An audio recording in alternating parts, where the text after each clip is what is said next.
Okay, folks, thank you for joining us on our monthly scheduled Howard County Democratic Central Committee meeting. We are continuing our Meet the Governor candidate series.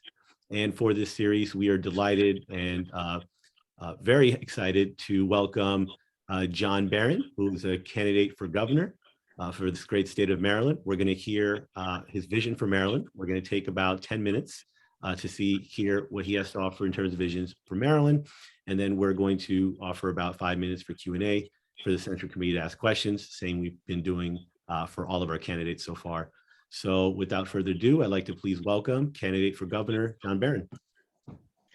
Thank you, Shahan. It's a pleasure to be here. Thanks for to all of you for this opportunity. I'll talk actually for about 6 or 7 minutes if that works. I'll try not to avoid the usual tendency of many politicians or candidates to bloviate. My wife always tells me to restrain myself, and I'm going to listen. I've been listening to that. And then I'm interested in any thoughts or questions, suggestions that you may have. So I'm a longtime resident of Montgomery County. I lived here 27 years. I spent most of my childhood here. I actually live 2 miles down the street from the house where I grew up, and I went to the same public schools that my kids went to. Career-wise, I'm a former nonprofit executive. Before that, I headed roughly $1 billion technology program in the Clinton administration. I've been an appointee of Democratic and Republican presidents and twice confirmed by the Senate. I've gotten major federal legislation enacted into law that's benefited Maryland and many other states. The reason I'm running for governor is that Maryland is not making progress on major problems that damage the lives of millions of people. And I'm offering a fundamentally different approach. In education, for instance, more than a quarter of 8th graders in Maryland can't read at a basic level. More than a third can't do basic math. Those numbers are no different than they were 20 years ago. More than 500,000 Marylanders live below the poverty line, and we have made no progress reducing the poverty rate in more than 30 years. Low and moderate income Marylanders, the bottom 40%, have seen stagnant wages since the 1980s as income inequality has soared. Racial inequities persist in all of these areas. Our state can't just keep doing the same thing we've been doing for decades, rolling out one unproven government program after the next, and expect a different result. That hasn't brought progress, and it won't, for a simple reason. Many programs, no matter how well-intentioned they are, just don't work, as we've seen too often when the results are actually measured. So to make progress, we have to expand programs that don't just sound like they're good ideas, but have been tested in the real world and shown to make a big difference in people's lives. That's been the mission of my career and of the bipartisan reforms that I've gotten enacted into law. Now it's time to bring this evidence-based approach that I've spearheaded to Maryland. So, Shahan, when I'm the governor of Maryland, we're going to do what's proven to work. I'll give you 3 quick examples. Number 1, in education, we will provide high-quality tutoring to every struggling 1st and 2nd grader in the entire state of Maryland, because that has been shown to move them up toward grade level early before their problems become serious in later grades. It is also the most effective tool we have to address COVID-related learning loss. We're going to do this by engaging the community, including retirees and recent college graduates, to become tutors for a modest stipend as a public service. Second example, in workforce development, we're going to partner with businesses across the state of Maryland to provide effective job training to every young adult in the state of Maryland who wants to advance. If it is done right, job training can be extremely effective. It's been shown to increase earnings of low-income young adults by as much as 40%. But the key is to focus that training on industries that are fast-growing, like information technology or healthcare, and also to work hand-in-hand with local employers who provide paid internships to the trainees. So under my plan, the state will pay for the training, the businesses will pay for the internships, our economy gets skilled workers, everyone benefits. In healthcare, the third area, we will expand innovations in healthcare delivery that are proven to improve health and reduce cost. As one example, there's a program that originated in Los Angeles that pairs Black barbershops with pharmacists. So when patrons come in to get their hair cut, they get screened for high blood pressure, and if needed, they get medication. This common sense approach has been shown to reduce the rate of uncontrolled hypertension, which is a leading killer of Black men, by more than half. We should be doing it here in Maryland. Now, in areas where we don't yet have proven programs, what do? There we will test bold new ideas and expand them if they're effective, like an anti-poverty program for the long-term unemployed that helps them find a full-time job through job search and other assistance. And if they do, offers them a sizable earning supplement. The idea is, if you work hard in Maryland full-time, we'll help you move out of poverty. Versions of this approach have been tested in Milwaukee and in Canada, and were found to reduce the poverty rate in this population by about 10 percentage points. That's a big effect. We should try this here in Maryland. As governor, I will focus on what works best for Marylanders. That's why I'm not taking a dime of money from corporations or special interests in my campaign.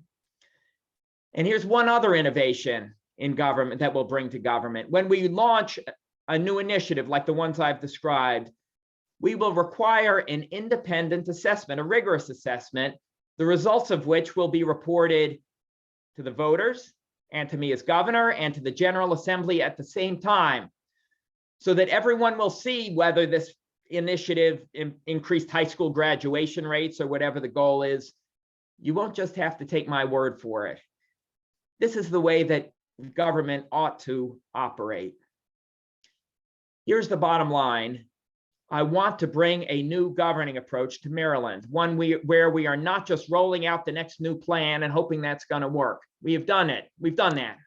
That's what we've been doing for decades.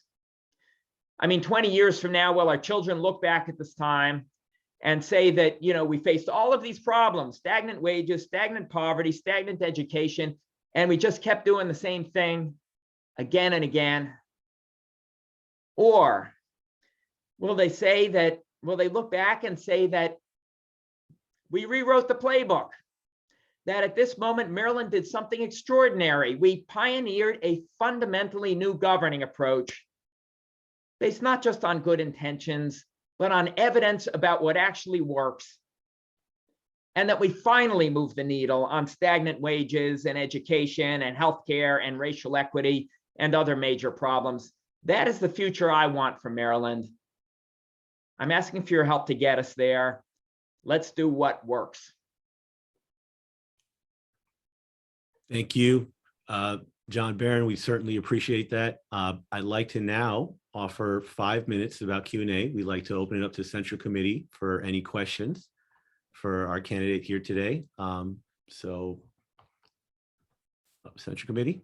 All right, I've got a hand up. Ms. Jessica Nichols, please go ahead. Thank you, Shahan. Hello, I'm Jessica Nichols. I am a high school teacher here in Howard County, as well as a Central Committee member. And I have a question for you. COVID has shone a light on the already growing teacher shortage that is happening here in the state of Maryland. There was a recent poll done of Howard County educators, and 60% of them are considering leaving the field altogether. As the governor of a state that already does not graduate enough teachers to fill the positions that we have open every year, what are you going to do beyond the blueprint in order to recruit, attract, and retain educators so that the education system of this state remains strong and continues to strengthen? Jessica, thanks for the question. You mentioned at the beginning, you are a teacher, is that right? Yes, thank you very much for your service. I appreciate the question. My mother was a public. She taught in middle school. She taught remedial reading to kids who had learning disabilities, and it's a rewarding profession, but I know it is very stressful, and especially during COVID. I mean, my mother would fall asleep exhausted at 9 o'clock every night, usually in front of the Rockford Files. And she'd wake up at 5:30 every morning and work on her lesson plan. And she was absolutely devoted. It is a stressful profession, a rewarding profession. It deserves to be paid. The first part of the answer, we need to pay competitive wages. That's number one. Okay, we need, in order to retain teachers and attract people into the profession. There are provisions in the blueprint to do that, and that's something that I strongly support, competitive wages. More than that, we need to explore creative ways, try creative new ways of bringing people into the profession, high quality individuals. You know, I mentioned in my remarks, and I'd be interested in your thoughts on this, Jessica, but one of the my main proposals would be the statewide tutoring corps to engage people, you know, senior citizens, retirees, or recent college graduates. We could set up programs with many of the colleges and universities across the state where the students, after they graduate, might do a year or two as tutors in the schools. Those individuals, the tutors who are interested and motivated and show a great ability to connect with the students and to improve reading and math and other achievement, there should be a path forward for them to become regular teachers. I mean, this would be a major initiative, and it would expose a lot of people coming right out of college to the teaching profession. It could provide a new pipeline to bring motivated, highly capable people into the profession. So that's one idea for how to do what you're address the challenge you described. Thank you, Jessica, and thank you, John, for that. All right, next, let's have Ms. Kim Drake for the next question. Kim, go ahead, please. I believe May was first, if she wants to go. Sure, May, go ahead. Good evening, John. How you doing? My name is May Beal, and at this time, I'm the Senior Diverse Leadership Council Chair for the state. And as the governor of the, if you are elected as the governor of the state, what are your plans for ensuring our seniors are not left behind and are actually stakeholders in the process? And having taken on this position as the Seniors Diversity Leadership Council, I get a lot of calls, whenever we have conversations, they seem to feel that they are not valued. And I know for certain that when our President Biden was running for president, the seniors played a pivotal part in ensuring that he was elected. And many times you have all these programs, but you don't even include them in your thinking or processing. You may, but you don't ever have some kind of set initiative for what you plan to do for that population. Yes. May, thank you for that question. It's good to meet you here virtually. Let me offer two thoughts in response.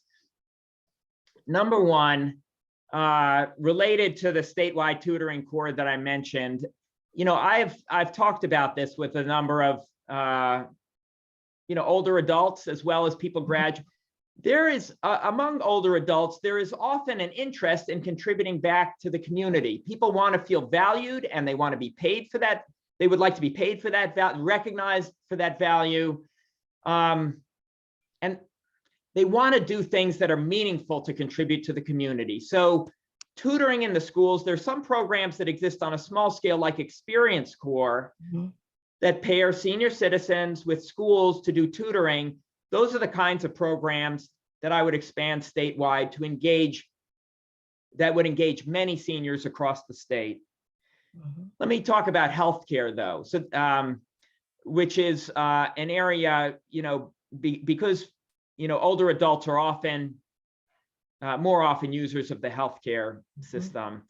There are some ways, very effective ways to improve the lives of older adults significantly and reduce their costs in healthcare. I'll give you one example of it, the type of innovation that I would expand. And in fact, my philanthropic team funded the expansion of this, what I'm about to describe, to multiple sites across the country. But when older adults who have multiple chronic conditions are discharged from the hospital, about a third of them end up back in the hospital within 90 days, Mhm. often because they didn't get clear discharge instructions from the hospital, or they didn't understand them, or they forgot them, and they go off their medication and develop new symptoms, and they're rehospitalized, often totally unnecessarily because of it's a dysfunction in the system. There's a program that was developed in Philadelphia that, again, we funded to expand, where a nurse manages the discharge process from the hospital, provides clear instructions to the patient, visits the older patient in their home, Mhm. and accompanies the patient on their first doctor visit.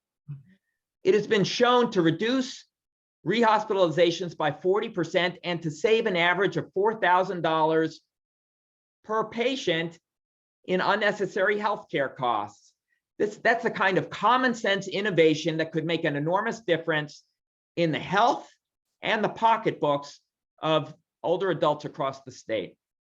Mhm. Thank you so much for taking on that question, and just keep them in mind because they are a value asset to our community as well as our country, if you will, because as you will find out, we're all getting older and older. No one is getting younger.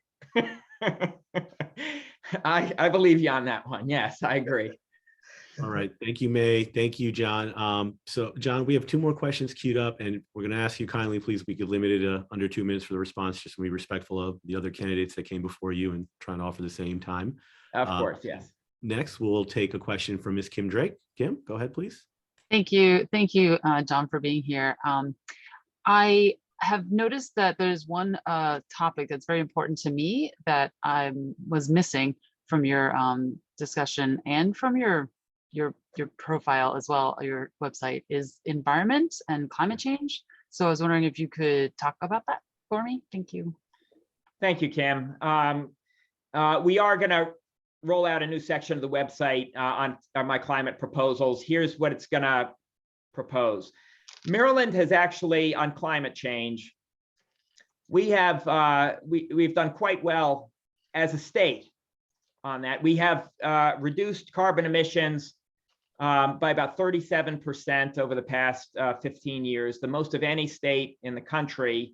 One of the reasons is that we are part of a regional initiative called the Regional Greenhouse Gas Initiative with about 10 other states on the East Coast that put and that's an initiative that puts a cap on the amount, a legal cap on the amount of emissions that power plants can emit, and then requires them to pay for those emissions. It's called cap and trade. It's been very effective. All of the states as a whole, we've reduced power plant carbon emissions by 47% since this regional initiative started in 2009. It's effective. It has some industry buy-in. It has bipartisan background. It was actually started by Governor Pataki, a Republican in New York. I would take the lead as governor in expanding this regional initiative to other areas of the economy, like transportation. Currently, it applies just to power plants. Transportation is another major source of emissions, about 36% of all emissions. So I would expand this effective cap and trade approach to those other areas. That would be one of my top priorities. Thank you. Thank you for the response. And our final question comes from Dr. Lillian Norris Holmes. Dr. Holmes, please go ahead. Thank you, Shahan. I actually had taken my hand down in the essence of time, but John, hi, my name is Dr. Lillian Norris Holmes, and I am a retired professional educator at the 40 years, case 16. So anytime education is mentioned, of course, my ear antennas goes up.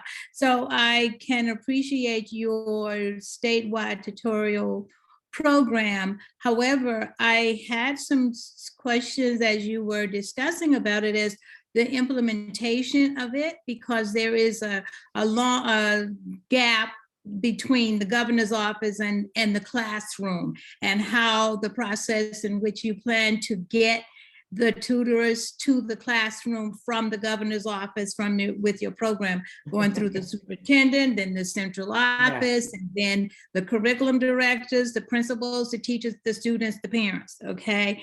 And then my other antenna went up when you mentioned about recent college graduates becoming tutors. I think those recent college graduates would prefer to become a full-time teacher than to go into the field of tutoring, unless there's something about your tutoring that I'm not clear about. And thank you. Thank you. Okay, let me try to address that. I'll try to be brief to respect everyone's time. On tutoring, how do you implement that effectively? It's an extremely important question. This is what a lot of the work I've done at the federal level, working with the U.S. Department of Education and others, has been to expand effective programs and to get them faithfully implemented. Short answer to your question, this needs to be a partnership between the state and school districts and teachers and parents and students, the whole thing. One of the things that the state could do is to provide, when it provides funding to school districts, to allocate a piece of that funding for this initiative. So as incentive money for school districts to adopt effective tutoring programs, and also for the state to fund technical assistance to the school districts to ensure that the tutoring is implemented effectively and faithfully. So it would be a partnership with incentive money and assistance coming from the state. The other thing that I would do to make sure it's implemented effectively is I would tutor myself. I would be in the classroom doing it myself as governor, because there's so many initiatives I've seen in the federal government in my lifetime. Maybe you have a great idea at the policy level and so on, but the folks up there have no idea what's going on the ground in the classroom and so on, where the program is being delivered. So that kind of communication is extremely important. And the last thing, in terms of whether recent college graduates would want to tutor, there are some programs that do engage them. Students that do, there's a program called Saga that has been shown effective. It's tutoring in the high schools in math. But some recent college graduates might want to do this part-time. They would do the tutoring part-time. Instead of being a full-time teacher, they want to devote a portion of time to it. They would get paid a stipend for that. But this is a vehicle for them to do it and to contribute in that way. Okay. Thank you very much. I'm going to let you off the hook of one thing that I talked about, because I did work part of my years in Title I, and I know that the federal government, the federal department gives money as well as the state. So if what gets monitored gets done, so there can be money sitting in pots for tutoring and the programs never get off the ground. But if you're going to be in the schools, I'm going to let you off the hook on that. Fair enough. We got a deal. Thank you very much. All right. Thank you so much for that question, Dr. Norris Holmes. John, that is pretty much the conclusion of our time. I want to thank you for spending your evening with us. We certainly appreciate that. Wish you well on the campaign trail, and a special thank you from all of us here at the Central Committee for being a sponsor for our past events. You were a sponsor for one of the past, I believe, Labor Day picnic that we had done. So thank you for that, sir, and past events. Any parting remarks? Well, I just, you admonished me to be brief. My wife also just does that as a general matter. She says that's my great Achilles heel. So I'm gonna end right there. I appreciate I really appreciate this opportunity. If you would like to learn more about my campaign, our website is Jon Baron, spelled JONBARON.com. So thanks for your attention and your interest and your great questions. I really appreciated this opportunity and enjoyed it. Thank you so much, Mr. Baron. Thank And you. that concludes our Meet the Governor Candidate Series episode. Thank you. Thanks.